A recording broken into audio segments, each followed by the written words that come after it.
BlogTalkRadio, the world's largest online radio network. Good afternoon, everyone, and welcome to Artists on Demand. That song was a song by a band called Candlelight Red called Demons, and before that we heard the song Sandpaper, which is a song by Fozzy, who we are so excited to be speaking with today. It is Monday the 6th of August, 2012 at 1 p.m. Eastern Standard Time, and without making you wait any longer, let's go ahead and bring Fozzy on. Hello, Rich. Hey, Lydia, how are you? I'm doing great. How are you doing this morning? I'm doing awesome, doing really good. I'm just excited to speak with you, excited to be on your show. Oh, fantastic. We're very excited to have you as well. So you guys have been a band for a long time. Would you mind giving us a quick rundown of who's in the band and how you came to be? Yeah, the core of the band started in 1999. It was the guy, my old band Stuck Mojo. We were all big fans of 80s heavy metal, like Iron Maiden and Judas Priest and Scorpions. And we decided to put together a cover band for fun to play when we were off tour, just to find little local Atlanta, because we're from Atlanta, local club gigs to just play our favorite heavy metal songs that we grew up on. And we would get other musicians from other bands like from the Atlanta area, like Double Drive and Seven Dust and Butch Walker. And we played a few gigs every once in a while. And I met Chris Jericho, the professional wrestler. At the time, he was wrestling for a company called WCW. And we just became good friends talking about music. We had a lot in common in the bands that we grew up listening to. And I told him about this band, and at the time we called it Ozzy Osbourne because it was, we used to dress up in costumes. We were kind of like Steel Panther before Steel Panther. We wore the costumes. We had fake names. And it was just great fun for, like I said, the local guys to get together and play in this kind of heavy metal jam band. And I invited Chris to come out and be the lead singer of this band as the guest singer for a show, and we promoted it, and of course we didn't rehearse because that was the kind of deal with this band, was that it was just a fun vehicle. We didn't rehearse. Chris just came to Atlanta.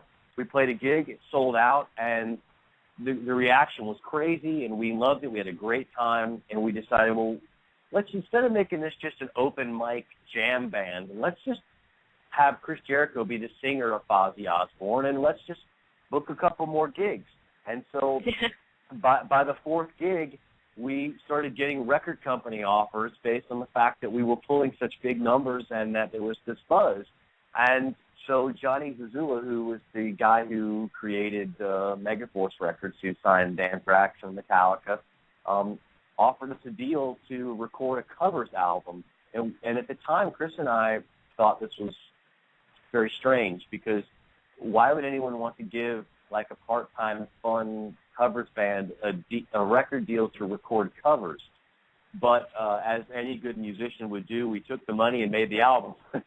and it was great. We made a great album. We hired one of my best friends, a very famous English producer, Andy Sneap, to come and produce the record, and it sounded great. And it just, from there, we did another covers album in 2002.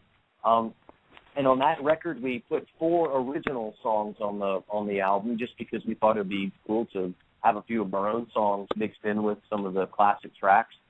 And then in 2004, we just thought, well, it just got a little to the point where if we were going to keep doing it, it seems like we would either need to take this seriously or just like not do it anymore. Because at some point, and here's the other part I didn't mention, we refused to admit that the guys in the band in Fozzy were us. So Chris Jericho would never say he played in Fozzy because he had a stage name. It was Moongoose McQueen. So he would say that it was Moongoose McQueen that was the singer for Fozzy, and he would always just say, "You're mistaken." And when he would do interviews for Fozzy, he would do them as Moongoose McQueen and say he doesn't know who Chris Jericho is. So it was really hilarious, but it stopped being funny after 4 years, as it was just confusing to so many people. People were like, "What are you talking about?" We actually were on the Opie and Anthony show one time, Chris and I were, and one of the other guests on the show was Andrew Dice Clay.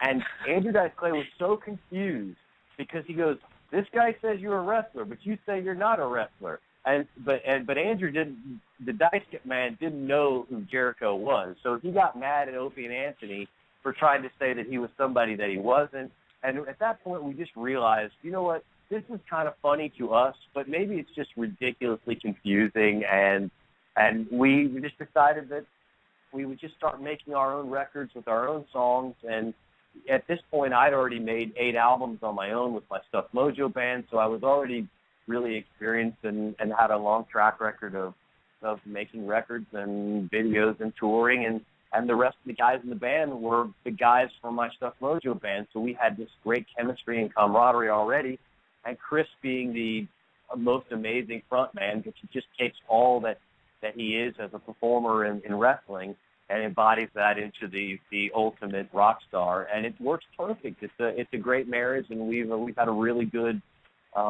relationship as a band, because ultimately, when a band, you're really just 5 guys that are married to each other, and and it's been good. We've had a good run at it, and we just keep getting better and better and better as a band as we keep making records and touring. Oh, that's fantastic. Just really quick, I just wanted to say, Bodie called in. I was unaware he was calling in, so let me just go ahead and bring him on. So, Bodie? Hey, Rich. Oh, goodness gracious, Bodie. How you been, bro? I am so proud of the Fozzy stuff, dude. It rocks. Thank you, man. Thank you.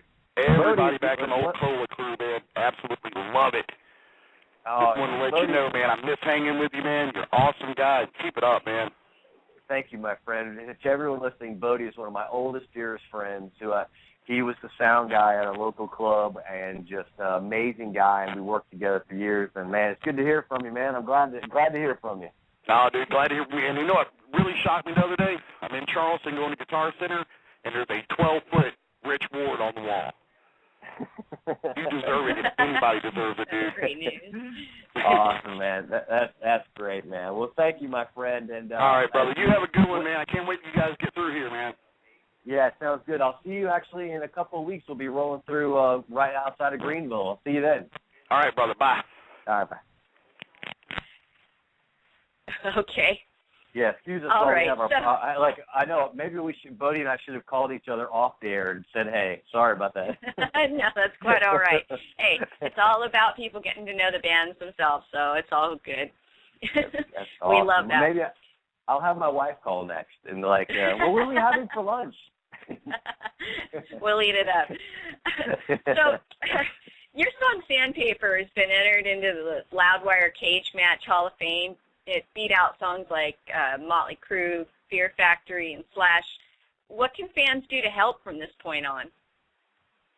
Well, ultimately, the relationship between a band and its fan base is something that is special and something that I don't take for granted, because after making records over the last 15 years, I recognize that without your fans, you're sitting at home making records for yourself, which ultimately is awesome. But the ability to go out and tour and wake up every morning and say, man, I'm a professional musician. How did this happen?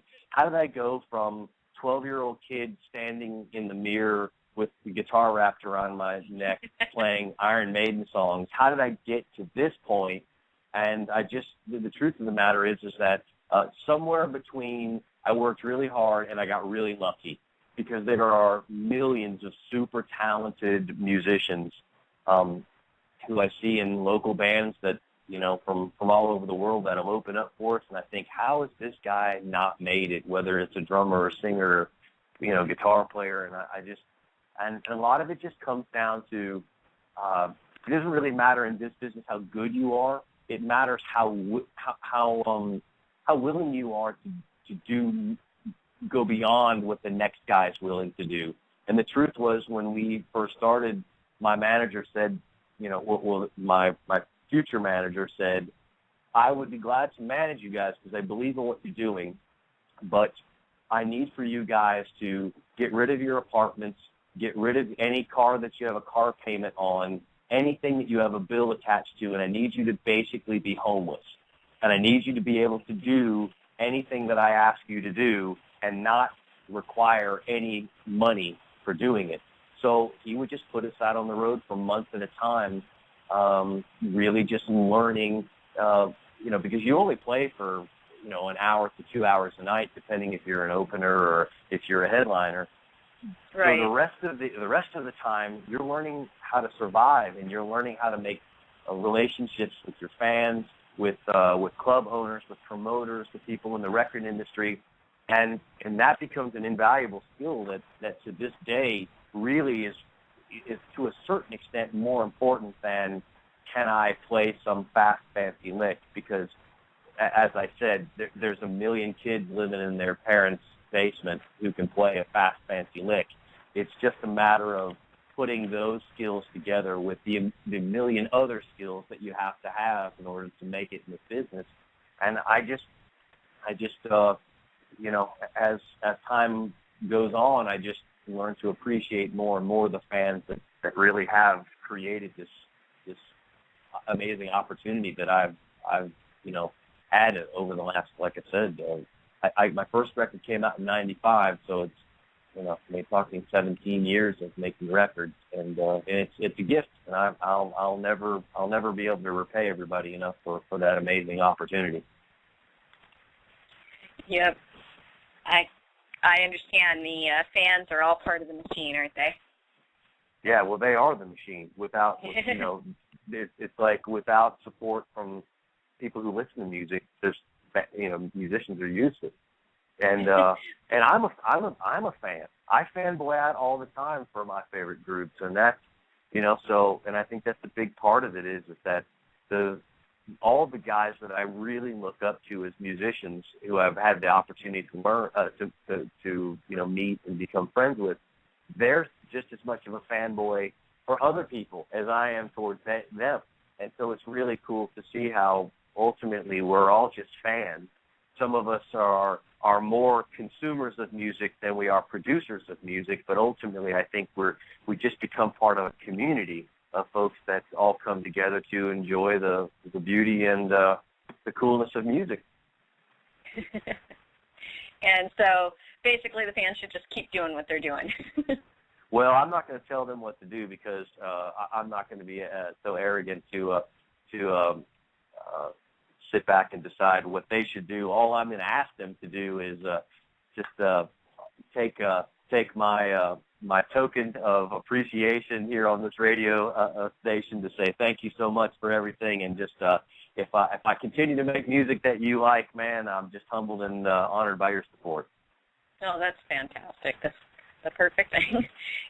Would you say that Sandpaper, which we played at the beginning of the show, is indicative of the overall vibe on Sin and Bones?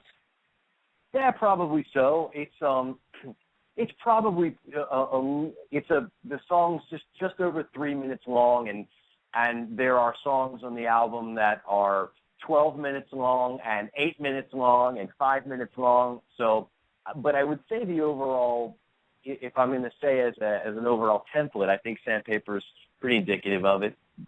Good heavy guitar riffs, good melodic vocals. There's some much heavier moments on the album, and there are some more subtle moments on the album, but I think it probably rides right in the middle. Okay. All right. And when is the new album being released? It comes out on August the 14th, so it's a week from tomorrow. It's right around the corner. That's fantastic. Yeah. What was the process of putting together the album like? How did you decide what songs made it on and what didn't? Well, the crazy thing is I never have leftovers. I know that seems strange to say, but I abandon a song idea early on if I feel like something's not right with it. And there have been times where I've taken a song that I think, wow, this one has potential, but it has some flaws, and I'll really spend the time to work it out, whether it means abandoning certain sections of the song and working on new parts to take those places. But in general, and I'm not saying as a rule that it's this way, but almost always without failure, if the record company says we need 14 songs, I write 14 songs, and that's just I don't, like I said, if I feel like it's a leftover, I abandon it early on in the process and go, well, maybe this goes into kind of unfinished scrap heap, and I'll maybe revisit it later, maybe for junk parts, like an old scrap heap. But basically, the last 2 albums that we've done have started the same way. Chris will send me a dozen or so lyric ideas, and some are really complete ideas, and some are just a verse and a chorus and some various lyrics, just to kind of get me a direction on some songs. And on this album in particular, his lyrics were very complete, and they were really focused. He knew exactly how he wanted the lyrical concepts to go. And so basically what I would do is I would just sit down, and the ones that had some definitive themes that I really needed to capture a mood or a vibe on, I would write specifically to the lyrics. And some of the others, I would just go into kind of this writing. I basically just, I lock myself in the back of the bus on the tour bus, and I tell no one to bother me. And at the end of the tour, with the exception of the hour and a half that I played on stage, by the end of the tour, I usually will have a lot of song ideas. And that includes the melodies, because Chris relies on me to write not only the music part, but also the melodies that he sings the lyrics to. So I just kind of go into this hermit mode, and sometimes I have complete pieces of music that I start looking at his lyrics and finding what the good fit is, and then the other times it's fitting the music to the lyrics. So there's not always a blueprint that I work off of, but the first building blocks are almost always kind of the concept of, here's 14 songs. If this one has 4 verses in it and is a long conceptual song that I know that it's going to take some time on, I may put that to the back burner and start working on songs like Sandpaper first. Sandpaper was the first song I wrote because it was a real direct, cool lyric. It was just some cool imagery. It wasn't necessarily about anything in specific. It was really from the Chris Cornell or the Beatles songbook of just painting imagery. It doesn't really mean anything specifically, but it could mean a lot of things, if you know what I mean. And so just coming up with the cool bare-bone riffs and then working on the melodic ideas. I know I feel like I'm kind of rambling here, but it's hard to say for sure exactly what the method is. It happens organically. It's a guitar, and then it's a drum machine beat, and then I'm singing, and then that idea is terrible. And people are laughing at me on the other side of the door, and then I start again. And it's trial and error. It really is. And like, to answer your question, instead of like writing 20 songs, knowing that some of these ideas are probably not as good as others, I'm really revising and editing myself as I go. And so the first draft never goes to the next stage unless I feel really confident about where the song is heading. And then the last process is once the songs are fully written and kind of in a loosely recorded demo phase, I give the rest of the guys in the band copies of it, and then they go into their mode of saying, hey, what if I did this on drums? I like where your ideas are, but maybe I could change this. And then the same with the other guitar player and the bass player. And so then we all come in and just take the bare bones kind of framed house, and we start sheetrocking it and painting it and and making it look like a house. That's a good description. I like it. Very, very visual. So, okay, on to the Rockstar Energy Drink Uproar Festival. What are you most excited about in taking part in this famous rock festival? Yeah, I mean, the thing I'm most excited about is the opportunity to play in front of a lot of fans who are not aware of us, or if they are aware of us, they've never seen us play live before. Because when you're touring with bands like Shinedown and Godsmack and Stained and Papa Roach and POD, these bands have been around a long time, and they have a different audience than we do, and they've cultivated their fan bases, which don't always cross with who our fan base is, which is great because, obviously those bands will, Papa Roach fans will benefit from having an opportunity to see Shinedown, if they've never seen them live. And Fozzy will benefit from having Godsmack fans get an opportunity to see us play. It's just, and those festival, touring packages are always great because they're, instead of playing in clubs, like most bands do, there's a wide gap between bands who play arenas and bands who play clubs, and there's really not a lot in between because even the amphitheaters are in the 15 to 20,000 seat and up range, so they're still in the arena size audiences. So really, you've got the 1,000-seater to 1,500-seater clubs that most of us play, and then you've got the biggest bands in the world who play arenas.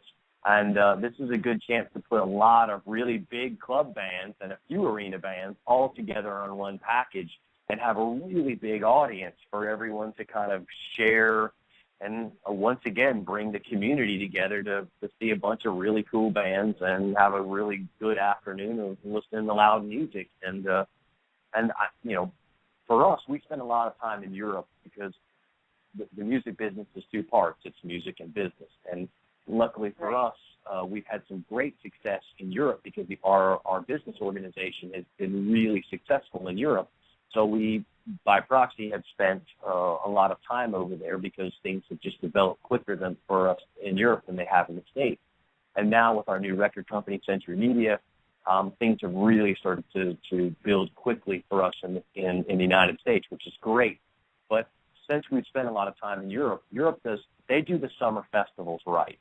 And they put, 30 bands from different genres who would never play together, on tour, all on the same bill, and it's awesome. You could have a dance band like The Prodigy, and then you could have Black Label Society, and then you could have an emo band. You can have just all these different styles of music all playing on one day.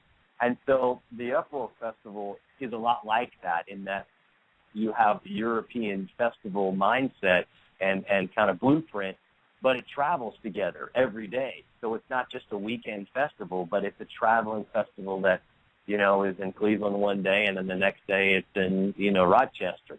So it's really cool. And for us, it's a great opportunity for our first big tour of the States to be sharing the stage with all these bands, most of which we're friends with. So that makes it even better. Yeah. And in true Rockstar fashion, you guys are backing the tour with a European tour directly afterwards, aren't you? Yeah, we sure are. We're going out and doing a co-headlining tour with a band called Soil, who we're again friends with, and that's the cool thing about going on tours. A lot of times it's like summer camp because you get to hang out with for 2 weeks or 3 weeks or 6 weeks, however long the tour is, with your friends that you were on tour with like 10 years ago or 5 years ago, and you get to hang out again. And it's so funny because you hear these interviews and you read these interviews where guys are talking about how hard it is being on the road and how tough it is. Like, yeah, I've had a few rough tours, but in general, it's not rough. It's not hard. It's a lot harder to be a roofer in Arizona in the summer.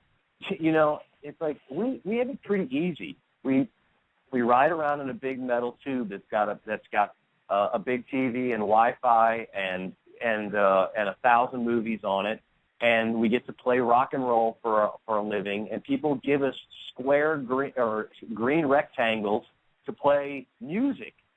Something we would pay to do. If I wasn't somewhat quote unquote in a famous rock band and being paid to play music, I would pay to do it. And I have done it in my life numerous periods of times where I've tried to start a new band or a new project, and you spend tens of thousands of dollars, recording new material and stuff, and I would do it because I love it. It's where my passion is. And then when I hear these guys that, this guy's got terrible substance abuse problem because he's dealing with depression of, having to travel all the time, boo-hoo. You got to be kidding me. It's like, yeah, it's real rough. I get it. It's a terrible gig. And, yeah, there can be times where you can have, where you don't sleep for a couple of days because the schedule's crazy and hectic and you have to be at the airport at 4 in the morning when the gig was over at 2. And, yeah, sometimes it is. But those are the exceptions. That's not the rule. playing in a band and making music for a living is amazing, and it's privilege. And anytime someone hears some guy moaning and groaning about it, he should be slapped, or she should be slapped. It is an absolute privilege to be able to do what you've always dreamed to do for a living, and it's an insult, to those folks who, who actually have hard jobs, like being a soldier or being a fireman or, being a construction worker or somebody who really has to work for a living, or a stay-at-home mom with 4 kids. Those are tough gigs. And, so for me, that's why I never take anything for granted, and I try to keep a great attitude about it, because I realize that, that it's, these careers don't last forever. And one day something's going to happen, just like with my old band, Stuck Mojo. We were a rap rock band. And when rap rock was popular, we were one of the first bands. It was huge, and it was great for us because we happened to be there at the beginning of it when the wave was big. And then when everybody turned against Limp Bizkit, for whatever reason, the genre really took a hit, and we just happened to be sitting there at the peak of our career when no one wanted to see a guy rap in front of a metal band anymore. And that's not to say that there aren't some bands who are still doing it, because there are a few, but in general, the party was over. So I just have to realize that any day now, the new trend could be, midget rock, and anybody that's not a little person, no one buys a record from them. Who knows? Or new dance metal done by, by only 16 and under kids. You know how things just change so fast in this business, and you just don't know what the next trend is going to be. Which is why it's important not to worry about trends. You just be who you are. You play music that you're passionate about. You never sell out and try to figure out, what's going to be the next big thing. Because if you're always chasing the trends, you're always 2 steps behind. It's better to be the lead dog and just do what you're passionate about and play music that you feel convicted for. And if you have success in it, then great. And if you're doing it for pure motives, then there is no failure. Even if you don't make it big and you're not selling millions of records, you still made music and you still did something that you felt great about. And even if you're only playing a local, a little pub or club in front of just your friends, dude, you win. You did it. You went out there, you wrote some songs, you worked hard, and success just looks like lots of different things. You know what I mean? Right. I do. For the fans that are listening, for our listeners, can you let us know where fans can find you online and get information on your schedule and buy your music? Yeah, the best thing to do is to go to FozzyRocks.com. That's our main website, but our Fozzy Facebook page is really active, and it's a great community. And I'm also my website is thedukeofmetal.com.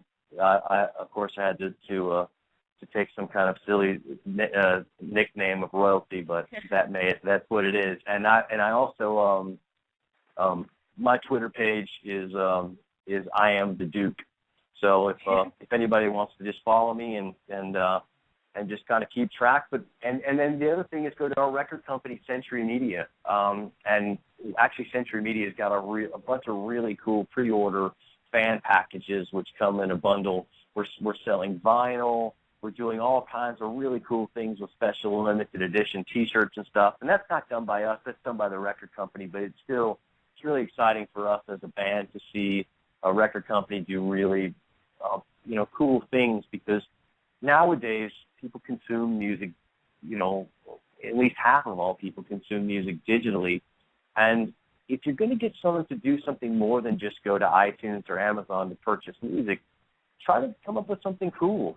Give them some options that really give them some collector's pieces, that something they actually hold on to, and that whether it's like our vinyl is actually double vinyl with the, so it's, it's the total gatefold, and it's silver vinyl discs, and it's got a bunch of extra artwork and stuff, and that's the kind of things that I think really helps to give the real true hardcore supporters of the band something cool to look out for, and just something to keepsake. Right, right. So on each show that we do, we always ask our guests to do a tag for the show. Sure. So would you mind, saying this is Rich from Fozzy and you're listening to Artist on Demand? Yeah, of course. Okay, go whenever you're ready. Hey, this is Rich Ward, the Duke of Metal from Fozzy, and you're listening to Artist on Demand. Awesome. Perfect. One take. Yeah, well, listen, thank you so much for speaking to me today, and I'm sorry if I got a little long-winded and stuff. I'm so excited about talking about all this stuff, and I need media training. I need someone to tell me to keep my I need someone to help me keep my answers to 3 sentences, but I just can't do it, and so thanks for your patience. No, we're really grateful to you for coming on the show today and sharing your work with us. And you are welcome to come back anytime. Anytime you have something new to share, just give us a call. You got it. Thanks, Lydia. I really appreciate it. Have a wonderful day. You as well. Yeah, bye-bye. Bye-bye. All right. Well, we also want to thank everyone who tuned in today. If you missed part of the show or want to hear it again, be sure to swing over to iTunes and download the podcast for free. Just search under Artists on Demand in the iTunes store. Also, make sure to check us out at www.artistondemandonline.com for all the latest news, shows, and events. We're going to wrap up our show today. Please make sure to support Artists on Demand by clicking on the advertisements you see on the webpage if you're listening via our Blog Talk Radio site. You don't have to purchase anything. Just click on it, and it helps fund our show so we can keep bringing you your one-on-one experiences. Thanks very much for tuning in today. Have a great day, and see you next time.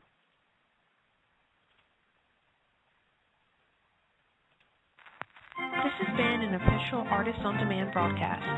This show is written and produced by Artists on Demand. All music and information is copyrighted to artistsondemandonline.com, and all rights are reserved.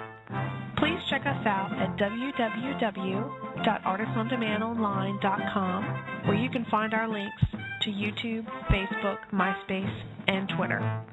Also, catch what happens behind the scenes at www.artistsondemandblog.com, and as always, please download our podcast. On behalf of everyone here at Artists on Demand, we would like to thank you for listening tonight. Artists on Demand, your one-on-one experience. Blog Talk Radio, where millions of hosts and listeners gather.